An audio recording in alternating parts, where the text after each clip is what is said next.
everybody? Welcome to the weekly WXYZ Sports Chat. Sorry for the delay. We had a little problem with the set, the green screen room here that I don't look green in at all. I'm your host, Justin Rose, each and every week. Spend about an hour chit-chatting about spots. Max White, my faithful steed. You are the, who is Don Quixote's sidekick? Oh, crap. Oh, this was just in a movie I watched, too. Yeah, Don Quixote. No, I didn't watch Don Quixote. I watched, it wasn't Pancho. It might be Pancho. Quixote and... Who is it? I'm trying to find it. Tell me now. Don Quixote's sidekick. That's it. Sancho Panza.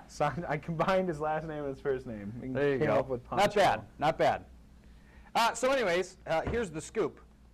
We'll be on for the next, I don't know, minutes, tens of minutes, to see how far we can go with this this chat. Not too terribly much to talk about today, besides the Lions draft. Maybe we'll get in a little Tigers talk in a little bit here.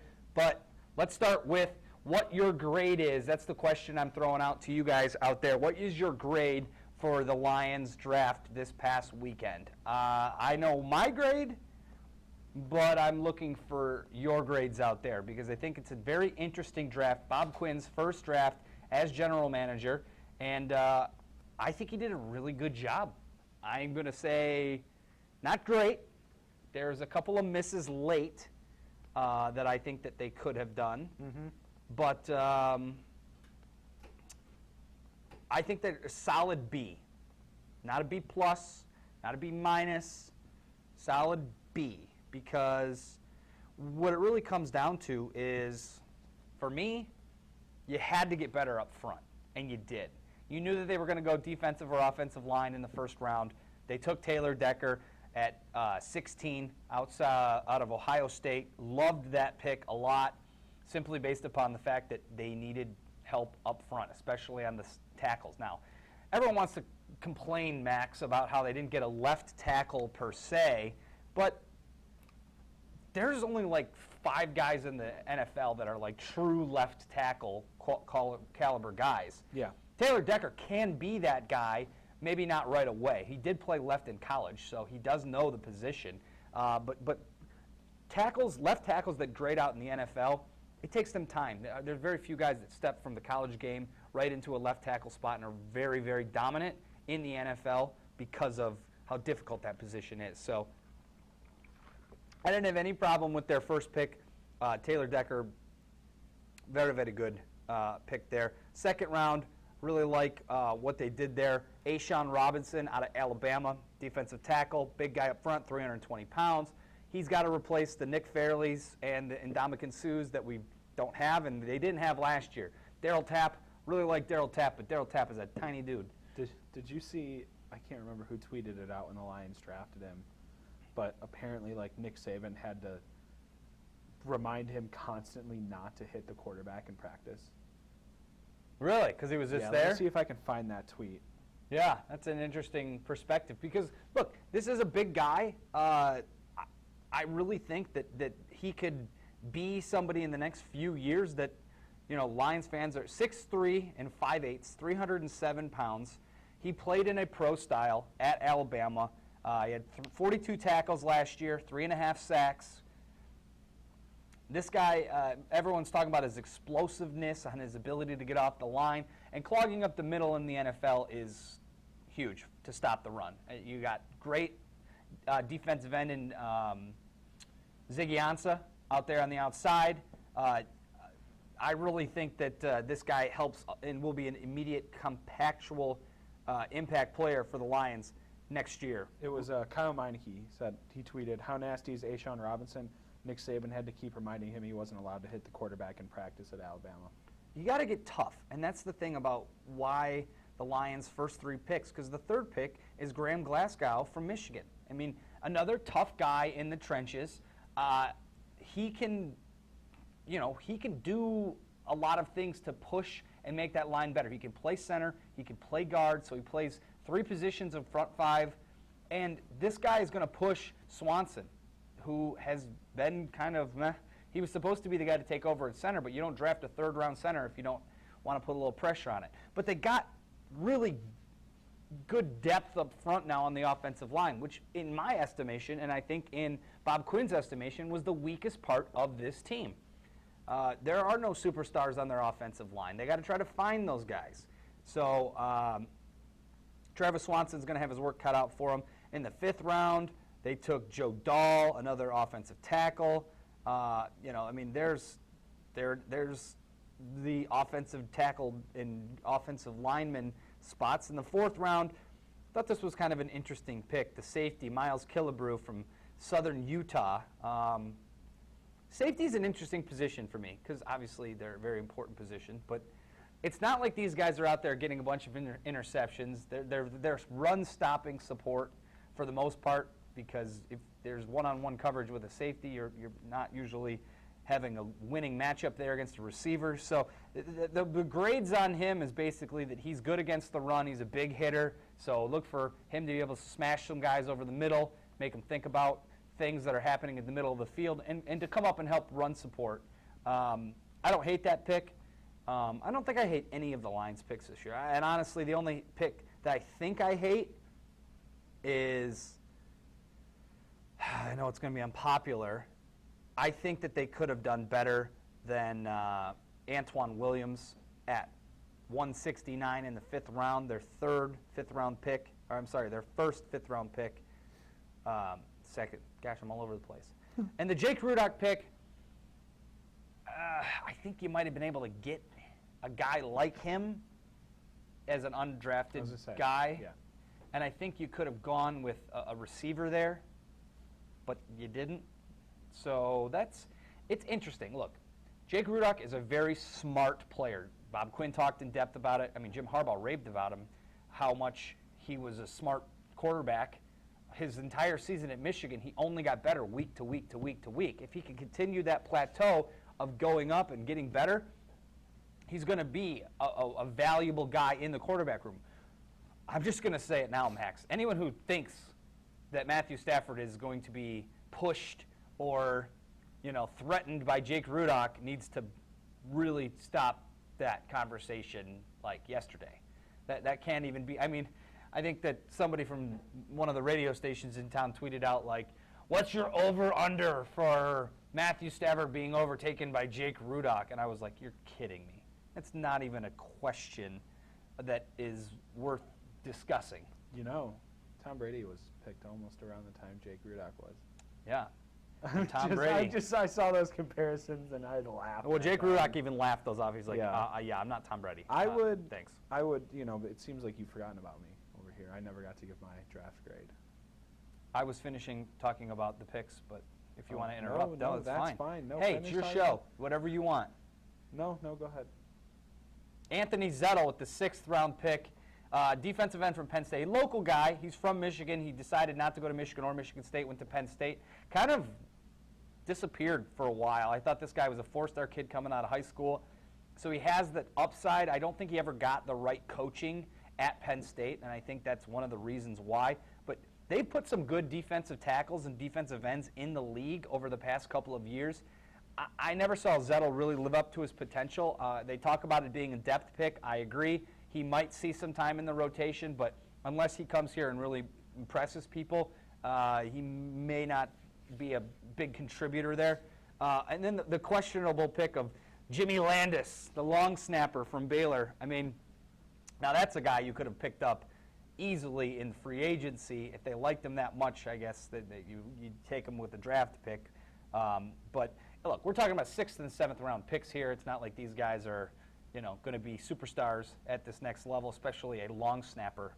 But Dwayne Washington, the running back out of Washington, I mean, he might replace George Wynn because George Wynn is getting a little older. But Zach Zenner is going to be on the team. They're not going to get rid of him. George Wynn, and it's George Wynn or Dwayne Washington for that final special teams spot because he won't carry the ball. He's running back out of Washington, but his numbers are 226 carries, 1,300 yards, 17 touchdowns. Did Don Muehlbach leave the team? Or is No, he still has one more year under his contract. So what, they can't wait to get a long snapper until next year? I think that, I mean, clearly they could have. They could have not even drafted him and I know. picked one up in free agency. That's one of the think picks the thing, though, is and Josh Katz's team was on the Sports Cave yesterday, and he made a really great point when he said, Bob Quinn has upped the competition level at every position across the board. And I don't disagree with that. I mean, I think he has. Mm-hmm. And if that means your long snappers are competing, fine. Mm-hmm. What they'll do, Landis won't make the team. Malbec will stay on the team. Landis will go to the practice squad. And then next year they won't re-sign him, and they'll sign Jimmy to the minimum, and he'll be happy, and there you go. That's probably how that'll play out. But I like that they brought every position that needed to be pushed with some competition. Look, you got competition across the entire offensive line now. You have competition in front of the defensive line. Because, look, Zettel's not – motivated rookies can come in and make an impact. Whether they make an impact on the field or making an impact in the practice facility, making the guys in front of them better, making sure no one rests on their laurels. Look, I don't ever question Jim Caldwell's I do question a lot of things that Jim Caldwell does, but he's always got his guys motivated. But players can also cap themselves out on their motivation levels. It'll be interesting to see how these young guys come in, and if they can push the guys to be better, or their spot's going to get taken. I mean, this is the NFL. There is no guaranteed spot. So, except for Matthew Stafford or Jake Riddick.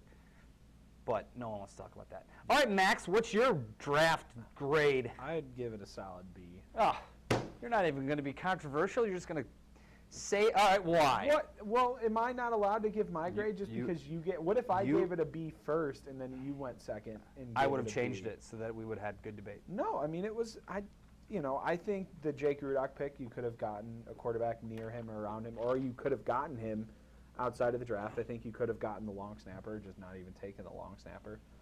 I think they needed to address a wide receiver issue, and they didn't get. Maybe I'll lower it to a B minus. Whoa. Because to be controversial. Because I think they should have drafted a wide receiver or a cornerback. I don't think they got a cornerback right in the draft. They got a safety. They got a safety, but they did not get a cornerback. So I think you should have gotten a cornerback, and I think you find late round cornerbacks who can turn out well. I mean, look at Richard Sherman. Now, given that doesn't happen all the time, but the Seahawks have found 2 defensive backs in late rounds that have turned out to be some of the best in the country. But yeah, I would give it a B minus to be controversial. Okay. We've got some grades coming in. Give me some of the grades. Taylor said he would give the Lions, he or she, I'm not sure, would give the Lions a B minus. Is it Taylor Decker? No, it's not Taylor Decker. Now you got me thrown off my game. Because I think they could have waited to get some of the players in the later rounds until after the draft. Sal said, what do you think about the wasted pick getting a long snapper? Well, we kind of addressed that. Yeah. It's a wasted pick in theory, but look, Bob Quinn is going to do things differently here, and that's going to make a lot of fans, Lions fans, maybe anxious, but they shouldn't be, because we've seen the same story over and over and over and over and over again, and it's time we see something different that hopefully will work. Tired of losing? Yeah. Now, is Landis going to come in and be the difference? No, he's not. But as I said, improving the compete level up every year with more and more talent. You can't do it all in one draft. You weren't going to – look, there was nothing sexy about this Lions draft at all. I mean, they went boring as far as offensive tackle, defensive line, center. They address needs, though. Absolutely. Yeah. And that's where – look, your sexy picks, we're picking up Marvin Jones. Your sexy pick is having Golden Tate for another couple of years. Your sexy pick is hopefully having Theo Riddick continue to do what he did out of the backfield. Your other sexy pick is Amir Abdullah, hopefully not fumbling the ball and keeping his stuff together. You hope that Eric Ebron finally shows up. Those are the sexy picks that you've had over the past couple of years, right? Well, and it's a nice change of pace in the fact that Martin Mayhew never drafted for need, right? He always drafted best available. And that thinking can get you burned sometimes, as we've seen with the Lions. Best available. Eric Ebron was not the position they needed to go with. Think of all of the guys that went behind him 2 years ago. that could have been on this team right now making humongous contributions compared to what he's done. Another thing I think could have happened, and I'm not sure, this is just what if, but I wonder if they tried to trade down. Because I think they could have gotten Taylor Decker a little bit later, but it seemed like they had that pick in quickly. Well, they knew what they wanted. Look, Quinn did talk a lot in length about how he did field a ton of phone calls, and he goes, sometimes the trade is right, sometimes the trade isn't right. This year we never felt like we had the right thing to do to get out. I don't mind that they didn't do anything that had any future implications, and I think that's the most important thing. So many times, think about your fantasy football league. If you ever made a trade in the middle of the season because you really needed something, you're like, oh, I'll give you next year's third-round pick. Mm-hmm. You don't think about how that's going to impact you. Now, since the season's over and you're already starting to look ahead to your draft, if you're looking at a whole from your second-round pick to your fourth-round pick, you're going, oh, man, maybe I shouldn't have done that for a bench player that I needed, for week 7. Like the Lions didn't give away anything to move up this year. And if you're moving up, you are giving away something next year or later in this draft. There's no doubt. I don't have a problem with them drafting Taylor Decker at all. I wonder what, what kind of calls they took or what kind of offers. Like I said, it's a good Well, I mean, but he was the third best tackle on the board. Decker was.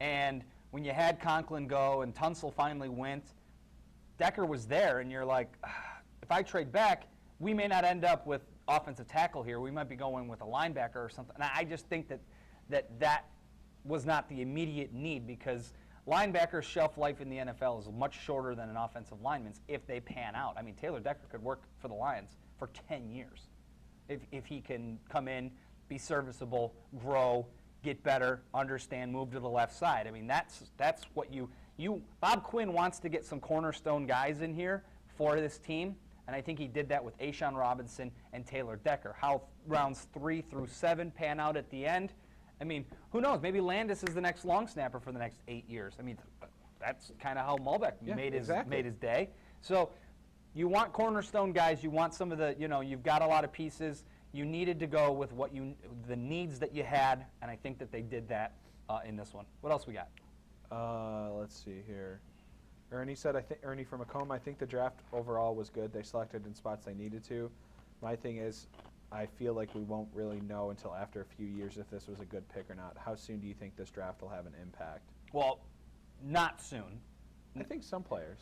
Well, I mean, look, A'Shawn Robinson and Taylor Decker are going to play this year. Like, they're going to be you want them to be impactful players this year, but remember, they're rookies. So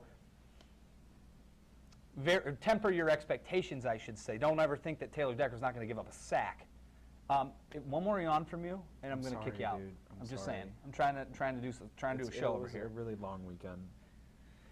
But as far as the guy, like I said, the guy's third round down. I don't think that you can have a ton of expectations for some of those guys, because, I mean, you're really thinking that 7th-round running back is even going to make the roster, let alone take carries away from Amir Abdullah, Theo Riddick, or Zach Zenner? You can ask it. The only thing you can ask, and this is what you brought up multiple times with Bob Quinn, is you can ask them to just compete. And look, I like Killebrew. He's a young guy. The thing is we never even saw. I forget his name because he was so off the radar. They didn't go cornerback this year. They went cornerback in the 4th round last year. Remember who it was? Guy out of Stanford.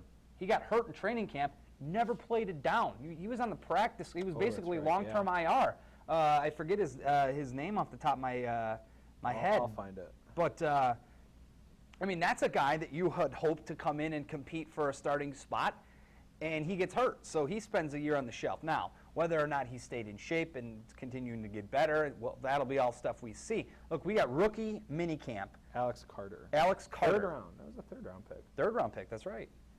So there you go. You have a 3rd-round corner that you haven't even seen play yet. Look, they're going to have rookie minicamp this weekend coming up, which basically will have all of the rookies they just drafted, all of their undrafted free agents, and it'll be some of the first-year players and second-year players, because those guys are still eligible to work out with the team. So you will see Alex Carter back on the field in this weekend, probably in some capacity, hopefully, because he needs to re-earn his spot. Remember, nothing's guaranteed in the NFL. If he doesn't produce, on the practice field, they're not going to keep him on the roster, and they're going to let him go. The Lions will also, remember, the draft is just the first step. Now they have all these undrafted free agents that they've signed. The list is quite long, and none of the names really pop out to me quite yet. They can't sign until later on this week, so some of the names that are even inked to the Lions might go elsewhere for a better deal. But they'll go through the rookie minicamp this weekend. They'll make some cuts in the next month or so, and then you have another pool of players to go out and pick from to come in and try to up your compete level. Like, the rosters in the NFL are ever changing, ever fluctuating, ever moving. So Bob Quinn got his guys. I think he did a really nice job in the first 3 rounds, maybe 4 rounds. We'll see how the Killebrew thing works out. But I really think for at least the first 2 picks definitely were home runs. They're 2 positions of need. You got to get up front and win the battle in the trenches on the offensive side and the battle in the trenches on the defensive side. I think he did that. And the Lions ranked last in running offense last year, I believe. Or in 29th, or no, it was, I can't No, they were remember. last. Yeah. Well, running offense for sure, yeah.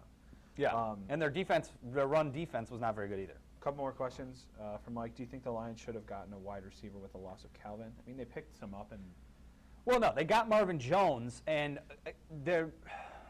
I still look at the pick where they didn't take Aaron Burbridge over Jake Rudock. Because at that point, if you go by the Mel Kipers and the Todd McShays of the world, Burbridge was the best available, and he was the best available for 5 picks. I remember sitting there watching it. I was with some of my buddies, and we were looking up at the screen, and I saw best available. I go, if Burbridge falls to the Lions, they have to take him there. I said that. I was sitting in the sports They have to take him there. I said that. And then Rudock comes across, and I go, you're kidding me. Like, Rudock over, I mean, just kind of throw the position away. Who's a better football player, Jake Rudock or Aaron Burbridge? I mean, I'd go with the Big Ten receiver of the year over Rudock, who I don't even know if he was on an honorable mention list for quarterback in the Big Ten. But athletically enough alone, you put Burbridge in the slot, you got Golden Tate on the outside, you got Marvin Jones on the outside, and you got Aaron Burbridge running slot routes. I mean, I think I look at that and I go, that's a steal for the 6th round. That's an absolute steal for the end of the 5th round, 6th round.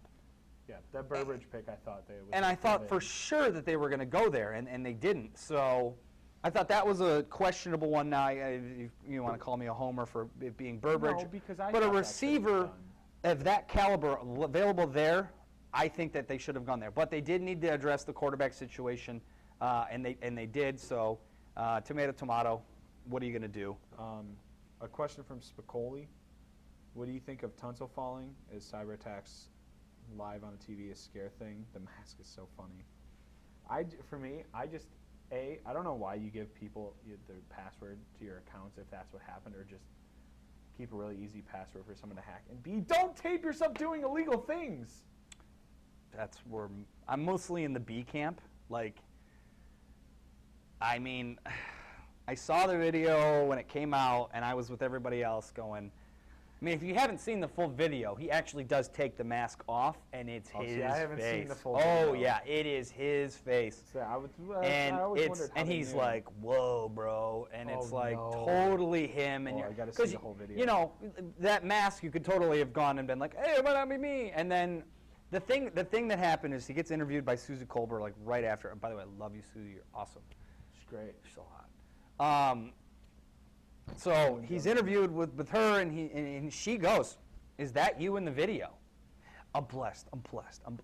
Is that you in the video? She followed up with, is that you in the video? He goes, yeah, I'm blessed. And then the best part is, on Friday, I'm watching at home because I was off on Friday, and the Miami Dolphins press conference coming up. I go, oh, this is going to be theatrical because it's going to be this guy coming out going, it wasn't me or it was me, and I'm sorry, that video's from you. Remember, whatever he was going to come up with.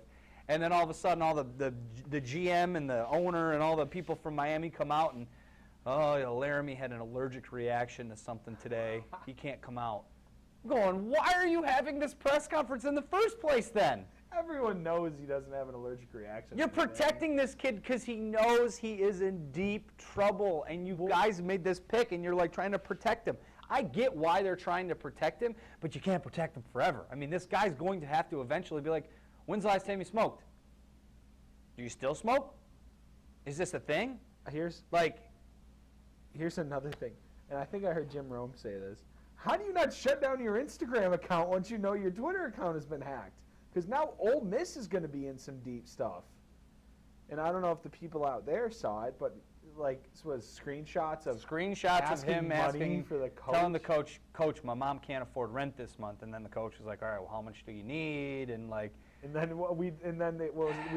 why does it keep going up? We discussed a set payment each Right. month. Oh, that's right. not good. No, it's not Ole good. Miss is going to have to answer some questions. And it was funny because Hugh Freeze was there, and I remember they interviewed him that's kind of right, before they yeah. interviewed Laramie Tunsil, and he was kind of just like deer in the headlights. He was like, oh, man, this is not good.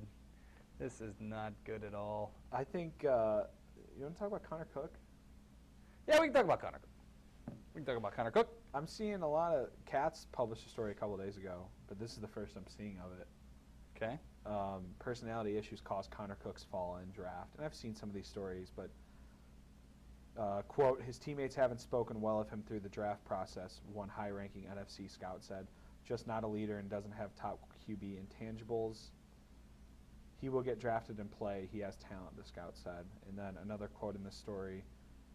Have you ever met someone here's what Katz wrote. One NFL agent described Cook as having Kobe Bryant's cockiness without the skills to match.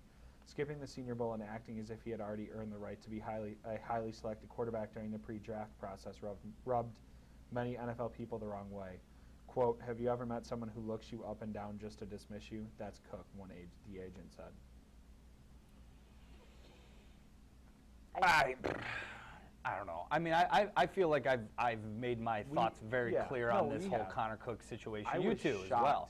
I mean, I'm surprised he fell as far as he did. I think that he's proven more on the field than the 6 guys in front of him. I mean, seriously. Carson Wentz won a Division I AA state or national championship. Okay. So Carson Wentz. He does have a championship over Connor Cook as far as a national championship is considered. But on the field, I honestly question whether or not his shoulder is 150% back to normal. I think that was maybe more of a hang-up. That's more of a hang-up for me than I don't want my quarterback to be nice. Sometimes Matthew Stafford's too nice. I wish he would just grab a guy by the face mask and tell him, get it together. Sometimes I wish Matthew Stafford was like Kelly Stafford. On her Instagram? Yeah. Wow. Because she is feisty. Wow. And Matthew Stafford, I don't think is ever feisty. No. But you don't want your quarterback to be a nice guy. I'm sorry. You want him to lead by example, and that's what he's done. But see, Connor has a very arrogant, cocky attitude, but the culture of being a quarterback makes you that guy sometimes. And if you don't stop yourself, he will learn to grow up, is what I'm trying to say. He's going to have to. He's going to have to. If that's what teams think. Teams think that, fine. Go out and prove that that's not you. But I was a cocky guy coming out of college, too. I've learned how to temper that, kind of. Kind of. And But like, you grow up. Like, that's my point. You grow up. You figure out what works and what doesn't work. You don't want to rub people the wrong way your whole life. That's a miserable way to live. But you go out there and you perform, people can kind of maybe overlook some of your shortcomings for that type of thing. You know, I'm totally taking the wait-and-see approach with the Connor Cook thing because, A, he could have gone to a better situation, but he didn't go to a bad situation. Yeah. A bad situation was him going to Cleveland and trying to mop up that mess. That would have ruined him. But he's going to a team, the Oakland Raiders, who already have a very, very good quarterback, that they don't need Connor Cook to step in and play right away. What they need is to up the compete level, which they've done because he's going to go out there and be the second round or second string quarterback, and he's going to be able to compete. Well, what about another Michigan State quarterback that was drafted in the 3rd or 4th round and is now a starter? Kirk Cousins. Oh, you're talking about Kirk Cousins, Yeah. that franchise guy down in Washington? Yeah, Exactly. I've heard about that guy. Yeah. Right behind RG3, same draft. They came in as rookies together. What's his face? And Now, get RG3 and Derek Carr, different situations. Derek Carr, yeah. I mean, Derek Carr, he is their future in Oakland, but one injury away, Connor Cook's getting the call. Look, he's going to be with Shalik Calhoun. I think that will help him because he's going to be with a guy he's familiar with. He doesn't have to move out there by himself and figure out life as an adult for the first time on his own. Is he a California boy? Who? Connor Cook. Where's he from? Ohio. Connor Cook? Yeah. Oh, I was way wrong. You were way wrong. Yeah. But as far as Connor Cook is concerned, with me and my thought on this is I'm simply just going to say, grow up. He knows he needs to grow up. The right people have told him to grow up, and he will be successful. Mark my words. He will be a successful quarterback in the NFL. He's not going to be a guy who's just going to go through his whole career and be a backup. He'll be trade bait. He'll be Kirk Cousins-esque. But like plus, he's better than Kirk Cousins. He's way better than Kirk Cousins. MSU's all-time or most winningest quarterback. Most winningest He quarterback, owns yes. like all the records, yards and touchdowns and completions. And look, say what you will about who he is off the field. He's not smoking pot in a gas mask. He's not, He's not jumping out of hotel windows. He's not jumping out of hotel windows. He's not. Ole Miss He's has not. players He's had not. some problems. He's not domestically abusing women, as far as I know. Like, what a crazy, crazy spin machine that the leading up to the NFL draft is. I mean, honestly. Well, and I don't Laramie Tunsil, a video of him smoking pot comes out. You can't predict and that. he falls, 7 spots? Because, he's so good. We'll have to deal with it. He's so good, we have to deal Can with we talk about how Jameis Winston didn't fall at all either last year? Read up on that story, people. Read up on that story. That's all I'm going to say. it. Connor Cook will be fine, and he'll make his money, and he'll grow up. He'll be a good quarterback. I am shocked Jack Allen was not taken, and what an undrafted free agent steal that is. Yeah, where did he get picked up? Baltimore? I believe so, yeah. New Orleans. New Orleans, that's right. He'll compete down there. Yeah. That's for those of you out there, undrafted free agent signed from Michigan and Michigan State. This is the Free Press ad. For Michigan, Joe Carriage went to Washington, Sion Huma, New Orleans, Jared Wilson, Jacksonville, Mario Ojemudia, very, very glad I said that correctly, Baltimore, and James Ross, a linebacker, has a tryout in Baltimore. Michigan State, Jack Allen, New Orleans, DeAnthony Arnett, Seattle. That won't work. Arjun Calhoun. Colhoun, Dallas, Darian Harris, Cincinnati, Joel Heath, Houston, Trevon Pendleton, Baltimore, Tabor Pepper, Baltimore, Long snapper. Lawrence Thomas, New York Jets, A.J. Troop, Kansas City, and R.J. Williamson, Green Bay. Surprised that Lawrence Thomas didn't get drafted either. He's a big defensive front guy. He'll be okay. And the thing is that's a type of guy that if he doesn't stick with the Jets, somebody else will pick him up because he's good enough to. That's why I mean the Lions aren't necessarily out on not just local guys, but guys across the board who are undrafted guys like Jack Allen. Jack Allen could go to New Orleans. They'd be like, we're good with our 2 centers that we got now. They'll cut him free. Someone else can pick him up. Not saying the Lions would do that, but those guys will all find places to play for a year or two, practice squads and stuff like that. Mm-hmm. So, well, I think Jack Allen can make the team down there. oh yeah, he will. New I think Orleans, he will. Yeah. Okay. Any more questions from the peeps about draft stuff? Michigan Tracy said Connor Cook dropped because he's arrogant and he should have went to the Senior Bowl. Hopefully he learns to be more personable. We discussed that already. I agree with the arrogance. I disagree with the Senior Bowl. He's hurt. I Still didn't the think shoulder. he was going to drop to the 4th round. The shoulder, and then I agree with he needs to grow up. But I mean, I don't know.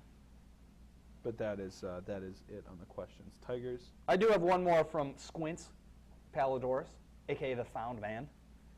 What are you measuring as successful? Is Cook going to lead a team to the playoffs as a starter? Great show, thanks. Appreciate it, Paulie. I mean, successful quarterback is a guy who, let's see here. Would you consider Brian Hoyer a success? I mean, if that's a barometer for success, he maybe not by the traditional standards of, went to a team, fought for the starting position, became the starter, led the team to victory. No, Hoyer's kind of moved around, but he's about to go to another team and become a serviceable starter who can win games. I mean, he's shown that he can do that. Kirk Cousins, is that your barometer for success? I mean, a guy who gets drafted in the same draft as the number 2 overall, quarterback, and he gets injured, and then all of a sudden he becomes the guy. Now he's the franchise. Does Connor Cook have to get a franchise money contract to become a success? I don't know, Paul. When I think about what you measure as successful is, does he have a consistent impact? Drew Stanton, another Michigan State quarterback, always been a backup. He'll always be a backup. He's the career backup. Would you consider his career successful? I mean, there's so many different barometers for success that if I'm going to give Cook a successful barometer, it is not a career backup. I would say that is not a successful career in the NFL for Connor Cook. If he becomes somewhat of a journeyman, like a Brian Hoyer, I would probably say that could be a successful career for him. Blowing it out of the park would be, success-wise, would be getting where he, either takes over in Oakland and leads them to the playoffs, or eventually gets good enough to get traded to a team where he becomes the starting quarterback and hopefully leads that team to, like playoffs or something like that. Do I think he'll ever win a title? Probably not. I mean, how many quarterbacks win one? Oh, yeah, one every year. And it's usually the same guy, as it has been for the past couple of years. So, I don't know. That's a good question. I mean, what's your take? I mean, what's successful for any of these players? I mean, you hope that they stay in the league. For some guys, depending on the position, 3 to 5 years. That's a normal shelf life for an NFL player. Mm-hmm. If Connor Cook's in the league for more than 5 years, whether that be as a backup or as a starter, I got to say that that's successful, because there's other younger guys who can get playbooks and go out there in the practice field if that becomes who he is. Yep. So, great question. It's a very interesting question, because you could ask that same question for basically any player across the board. What's a successful season? And the barometers are going to be different for everybody. Player, too. Everybody's up, down. I mean, yeah. I would say here's another barometer. Compare them to Christian Hackenberg in their careers. That's a good one. Okay, Hackenberg went before him. A lot of people thought he graded out higher than Hackenberg, but Hackenberg was the 5-star number 1 quarterback out of high school. Maybe that's where we can watch this barometer go. Who starts first? What's the situation like? We'll see how that goes. But that's a good question, Paul. Thanks for bringing that up. Anybody else get anything in? No, sir. Quick shout out to Brian Stewart, Michigan native from Jackson and 2005 OU alum. Knocked in a putt to win a 3-man playoff today at the Zurich Classic in New Orleans. Well, look at that. Yeah. Today's winner, according to the Free Press, was slated to receive $1.26 million. Stewart had previously made about $4 million in his entire PGA career. How old is he? Well, he graduated in 2005. That was 11 years ago. So 33. 33? I haven't made $4 million yet, and I'm almost 32. You better get going. I still have 10 years, and I'm probably not going to make $4 million in 10 years. Probably not. Unless I develop a cool app or something. Yeah, if you do, let me get on board with that. I'll be your marketing manager. Okay, sounds good. The face. Hey! We can talk about Eamon Reynolds. We can talk about the face. The Lions PR guy was on the other hockey team last night. Oh, really? Played against him. We won. It was fun, though. He's a good defenseman.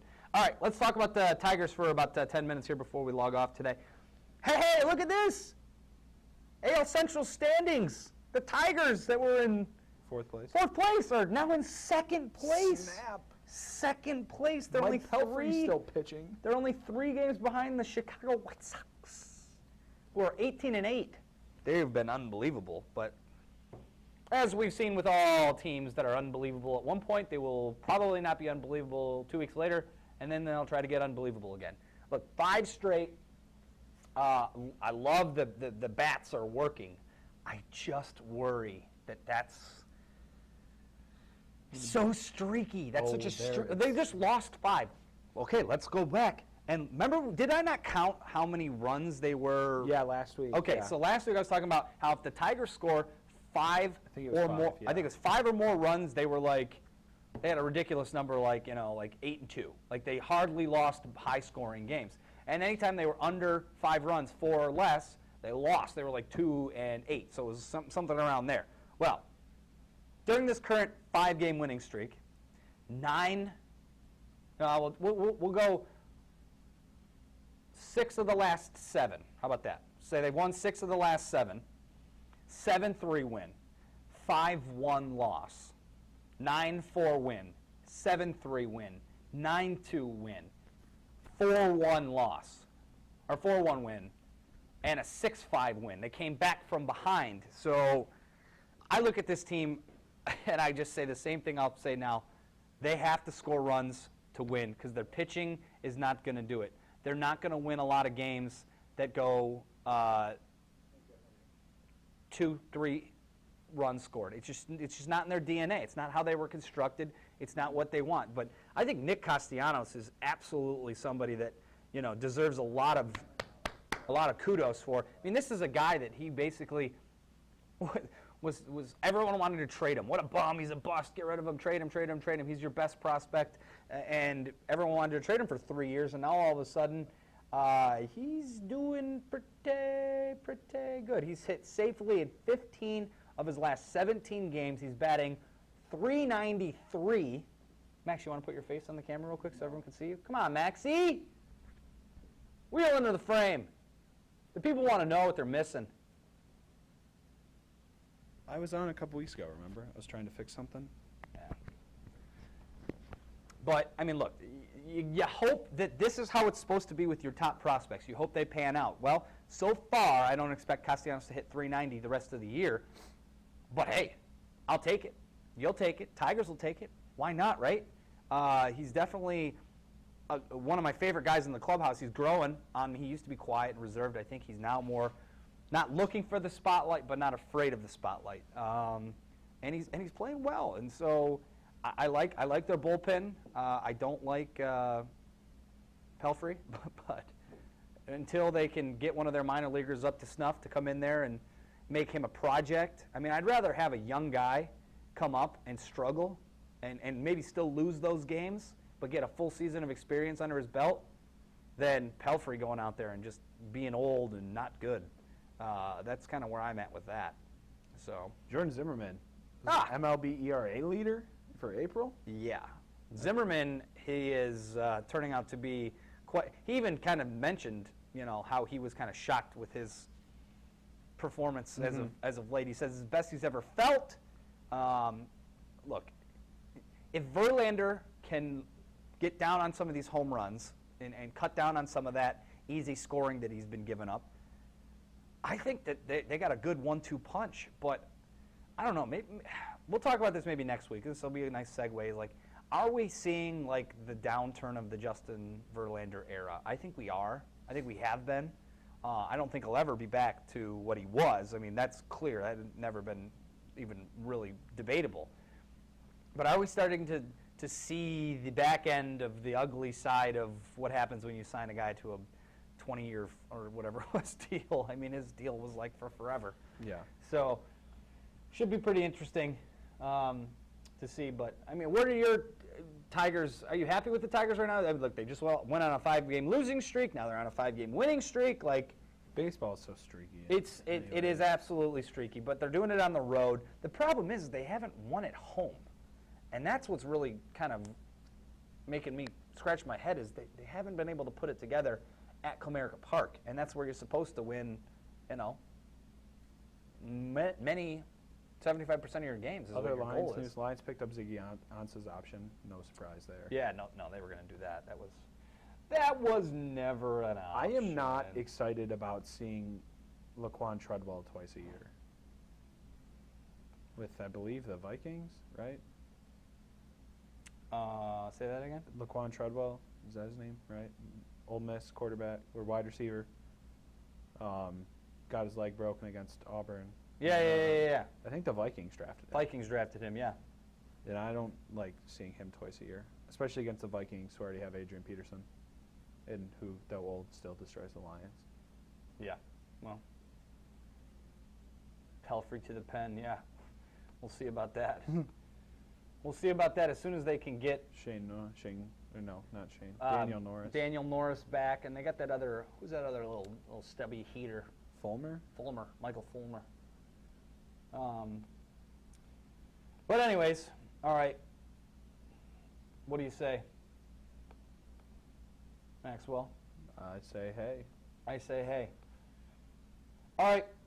Thanks for all your Nasty- tweets, nasty questions. injury in wrestling last night. Oh. Guy got knocked out. Yeah, but he only had a concussion, though. But he got knocked out. Yeah, but it was supposed to be fake. He was No, supposed to wrestling- tap out. If he's supposed to pinch my leg if I was too much weight on him. You know what movie that's from? No. Billy Madison, the Blob.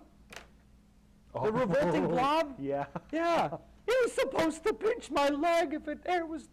That's great. You wouldn't want anyone to find out about this, would you? No, you wouldn't. I could do that whole movie, man. Just saying. Shampoo is better. No conditioner is better. Thanks for watching the Sportscast this week. I'm getting a little loopy. I got to go get some lunch. Bye.